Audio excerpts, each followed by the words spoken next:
Welcome to Devils in Red 59. My name is Steve, and today is Friday, the start of another weekend. Today, we are talking about the bust up with the Real Madrid players. We're talking about the Sunderland game, that's the upcoming game, the style of football under Michael Carrick, and obviously, we've got the Friday quiz for the Devils in Red 59 t shirt and baseball cap. But we're going to start off with news that's come out of Spain about Tchouameni, that we've got an interest in. Apparently, he's had a couple of bust ups with one of his team colleagues. Um, Not quite sure who the player is, but I believe he's a midfield colleague. Apparently, it came out that there wasn't a fight. Apparently, Tchouameni was reported to have hit this other player, but the other player has come out and said that he didn't hit him, he fell and hit his head on a table. And also that it's been reported that Real Madrid are looking at disciplinary proceedings against the two players. So is this our open door for us to push on and try and get Tonali out of Real Madrid and into Manchester United? What do you think on that? Apparently, from Ben Jacobs yesterday, Manchester United have been talking to Tchouameni's agents over the last 4 to 6 weeks to get an understanding as to his wages and so forth, what his demands would be. So perhaps this has opened a door for us now to push on and bring in the Casemiro replacement. After all, Tchouameni, when he was bought by Real Madrid, was actually the replacement when Casemiro departed the club. So, it would be a good fit realistically looking at it in that respect, that if we can get him, they reckon it could be between 60 and 70 million pound for the player. Um, or if Real Madrid really want to get him out the club because of what's gone on, it may be a little bit cheaper, but he certainly fits in with the sort of 70 to 80 million pound that's been reported for Casemiro's replacement. So, I think he'd be a good fit to come in and replace Casemiro, because he's going to be a really big loss at the end of this season. I mean, there's only 3 more games to go. So obviously, we need to now start moving and show our intent as a club, that we do intend to bring in quality players. Just going on to the game last night between Aston Villa and Nottingham Forest. I mean, congratulations to Aston Villa for reaching the final. I felt watching the game that Elliot Anderson wasn't the player he's been in previous games. Whether that's because the likes of Gibb White and that were missing, I don't know. But he certainly didn't.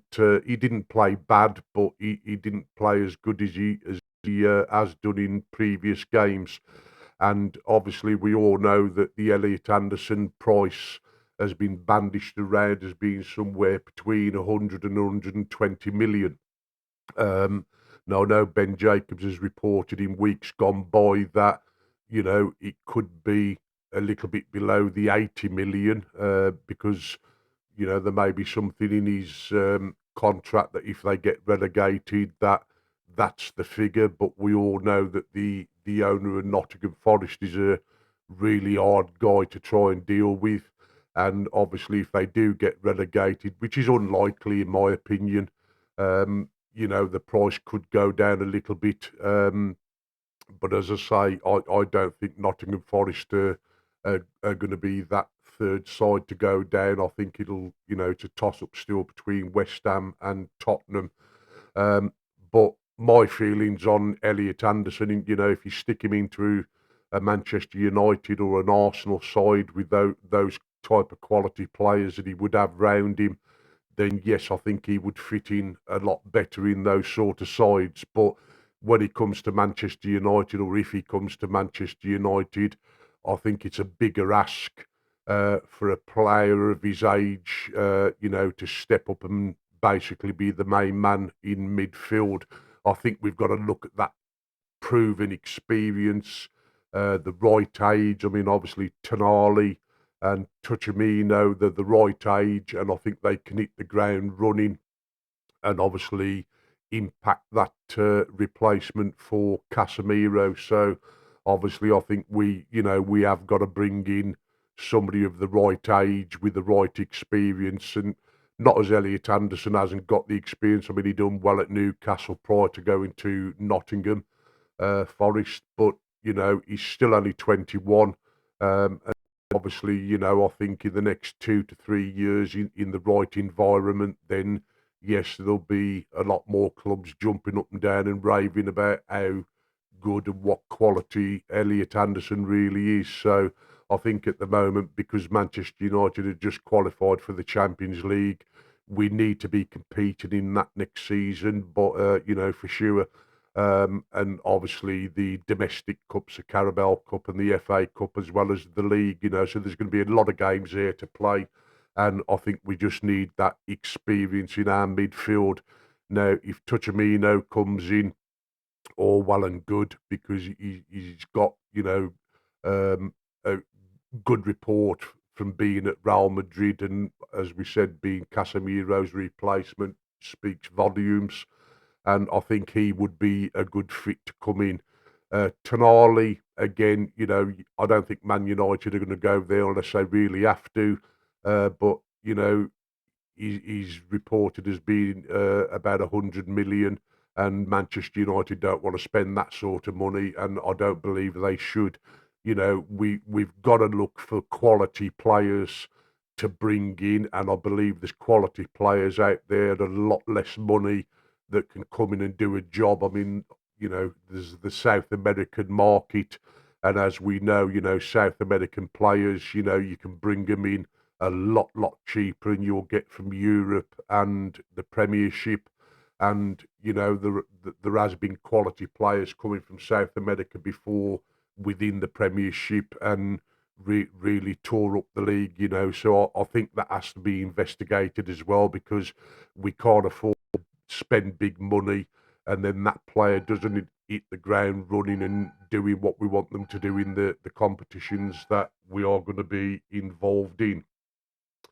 Now, obviously, we've got Sunderland up next, and I believe, after the game Sunderland had last week with Nottingham Forest, was it 5-0 they lost, something like that? Sunderland, they're going to be up for it. I think they're sitting on about 47 points at the moment, and they'll want to finish their season as strongly as possible. I mean, at the beginning of the season, everybody was saying that Sunderland would be probably one of the sides to go back down to the Championship, and they've actually done wonders this season. They brought good players in, they've got a good manager, so obviously they're going to want to finish with points on the board, and obviously as many wins as they can get realistically. So I think the Sunderland game, I don't think it's going to be an easy game, because Manchester United will still want to get points on the board. They'll be going there hoping they can get another 3 points, and Sunderland are going to make it very difficult for them. I think it'll be an entertaining game, but I think it'll be a close game in relation to the score. I mean, I've heard some people saying 3 and 4, 4-0, but I don't think it's going to be as easy as that. I personally believe that there'll probably be one goal either way in it, but my prediction for that game is that Manchester United will hopefully go there and get the 3 points and win the game, and I think they'll win it by about 2-1. That's my prediction on the game. But Sunderland are a very good a very good side, and we can't afford to take them lightly. Got to go there. Whether Sesko will be starting, because obviously he went off in the last game injured. I don't know what the extent of that injury was, so we've got to wait and see as to whether he'll be included in the side or whether he'll be on the bench. And it may well be the case that we'll start with Mbeumo up front, Cunha on the left and Ahmad on the right. And if Sesko is on the bench, I think he may well come on maybe for the last 20 minutes or so, should we need him to try and get the result, or if we don't need him, I think he'll just come on just for a general run out to try and get over his knock or whatever it was he had. So yeah, but the player in the United side for this game, I'd like to see Ahmad do something in this particular game against Sunderland. You know, people have ribbed him quite badly over the season, especially the second half of the season. But to be fair to Ahmad, I think under Amrin he was playing as a wing back, and you know he seemed to be in the public eye a lot more, and he was getting a lot more praise. Whereas in this Michael Carrick side, you know, he's played on that right hand wing side. So I think realistically, you know, albeit people are saying he hasn't been as good, I think he has, but they don't always appreciate the work that he does off the ball. So, you know, I want Ahmed to silence his critics, so to speak, and maybe get a goal and have a really good game, you know, because as I say, we've only got 3 games left now. A lot of our players will be going off to the World Cup. So it'll be nice if we can get the 3 points, and then maybe in the last couple of games, you know, introduce some of the younger ones, you know, so that the World Cup players can get a bit of a break prior to going to the World Cup, or just be on the bench and come on for 15, 20 minutes just to keep them fresh for going to the World Cup. Obviously, Martinez is available for this game now, having completed his 3-match ban. I don't know how everybody feels. You know, do you think that Martinez deserves to start in this and bench Heaven, or you know, but Heaven's really played well in the games that he's been focused in since Martinez has been out. So I think it would be pretty harsh on him not to play. But again, there's a possibility Martinez might come in and team up with Heaven, and Harry Maguire might get a bit of a rest. So that could be the other alternative to get Martinez back on the pitch and keep Heaven. But then you've got Yoro as well, you know, another young player. And these young players, I mean, they have featured in the first side at times throughout the season, and not particularly played badly. And in a lot of cases, they've played very well. So I think in these last games, people like Yoro as well, they need to get game time, which helps with other players getting a rest. And it gives Michael Carrick a bit more of an insight into these younger players prior to them going off on their summer holidays and obviously coming back to start pre-season. That's assuming that Michael Carrick is going to be the manager. But again, reports coming out, it's looking very likely now that Michael Carrick will get the manager's job. It's just a question as to when Ineos decide to announce it. I don't personally believe that there's going to be any other managers coming in. You know, they might, for the sake of it, say, you know, they're going to interview Iriola or somebody that we haven't previously mentioned, you know, just to show that they have interviewed other managers. But I think it's pretty much a foregone conclusion that Michael Carrick will get the job. And I know that people talk about his style of football, but realistically, he was asked to come in as an interim to do a job to get us into the Champions League with the players, obviously, that we've got.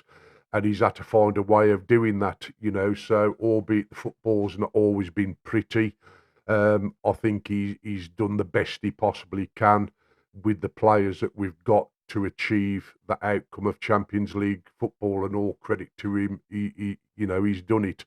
Now, if Michael Carrick does get the job, I fully believe that next season he will change his style of football. I mean, obviously, we've had to play all the season without a proper left winger. I know Cunha and Mount at times have filled in on the left hand side, and Dorgu, but we've realistically not had a left winger all season. And when Ahmad was playing well on the right wing under Amrin, you could see, and Amrin even said himself, we need to find another Ahmad for the left wing. So I think once we do get that left winger, whoever that may be, then that'll give us a lot more balance going forward. And I think you'll find through that Michael Carrick will change the style of football. It'll be more attacking football because he's got two competent wingers. And obviously we all know Mbumu, when he was at Brentford, played on the right. So you've got Ahmad, you've got Mbumu that can play on the right. And if we bring in a quality left winger, then you'll have that person. And you've still got Cunha that could play on the left. You've got Dorgu that could play on the left. So we'll have a lot stronger, finer balanced team. So yeah, I do think that Carrick, if he gets the job, will change the style of football. That's really the news on what's going on at the moment within the club. I mean, in reference to transfers and stuff, not a lot has changed. Elliot Anderson's apparently still our number one target, albeit Ineos and Manchester United know full well they're not going to breach the 100 million mark. They're not going to even breach the 80 million mark. So, realistically, I think that takes Elliot Anderson out of the equation, and I think he will go to Manchester City. Tonali, I think we can take him off the equation, because he's going to be too expensive transfer fee wise and wages.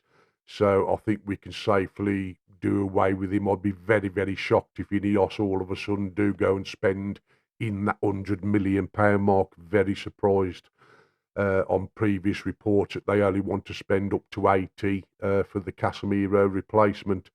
So, we've still got the usual candidates on there. Baleba from Brighton. Brighton still haven't named a price, but they have said if anybody goes in with offers starting with a 5 or starting with a 6, they won't even entertain it. And I have heard that sort of 70-75 million would probably get Baleba, but we're looking for the Casemiro replacement, and that fee for Baleba falls in to that sort of category. So, I wouldn't realistically want Baleba and spending that sort of money on him.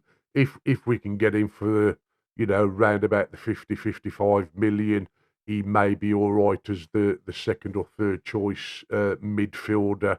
And obviously Scott has been mentioned before, which would be a good fit. So, if you bought in somebody like Tchouameni, Scott and Baleba, then that wouldn't realistically be a bad fit.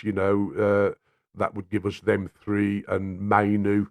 So we'd have 4 reasonable midfielders to go into next season. And obviously we know that Ugarte, by the looks of things, is going to be going.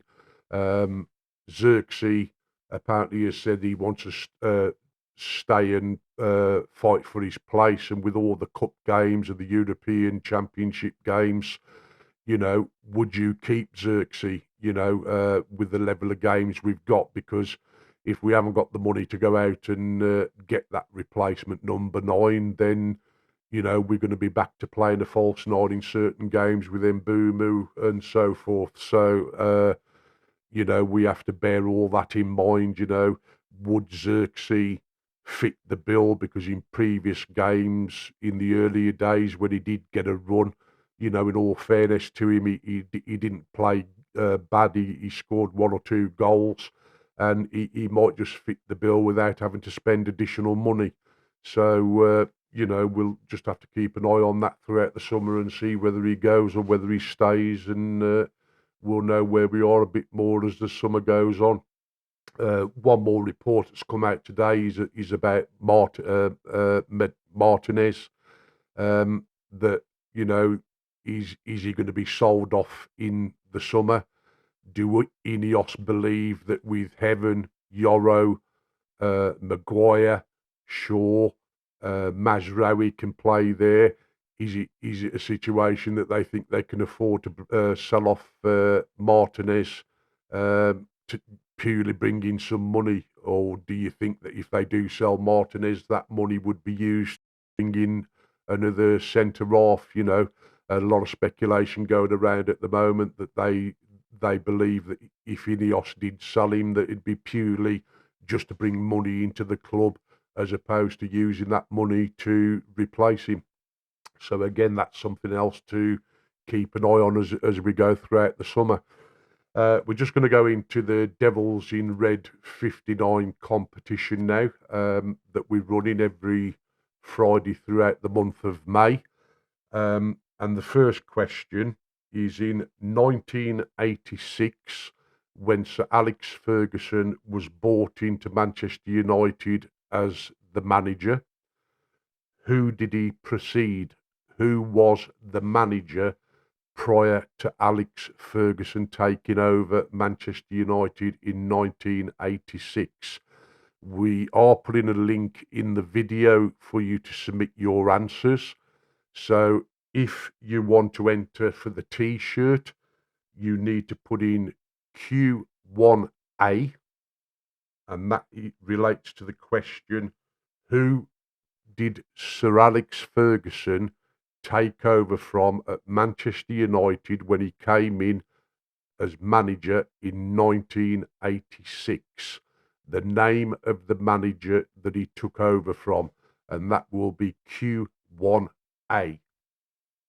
Question 2 for the Devils in Red baseball cap. Who did Manchester United beat in the quarter-final of the Champions League in 1999? Who did Manchester United beat in the quarter-finals of the Champions League in 1999? And if you know the score, you can enter that in as well. And it was a 2-leg game. So if you want to enter for the baseball cap, it will be Q1B. And that is, who did Manchester United beat in the quarter-final of the Champions League in 1999, which was a 2-leg. And if you know the score, you can put that in as well. But all we're really looking for is who was the team we beat in the quarterfinals of the Champions League in 1999. So get yourselves into the link that's in the video to answer those questions, and you're in with a chance of winning a Devils in Red 59 t-shirt that's got the Devils in Red 59 logo on it, and it's got the 1958 Munich clock that's displayed at Old Trafford as well. So I'd just like to thank everyone for the videos that you've previously watched. I would ask for everyone to press a like, because it does help with the ratings and build it up. Share the video and subscribe. If you want to get into the comments, please do so. If there's anything that you want to know, get into the comments, and the link is in the video for you entering the competition for your answers. So thank you very much. Please smash a like, share the video, and please subscribe. Thank you.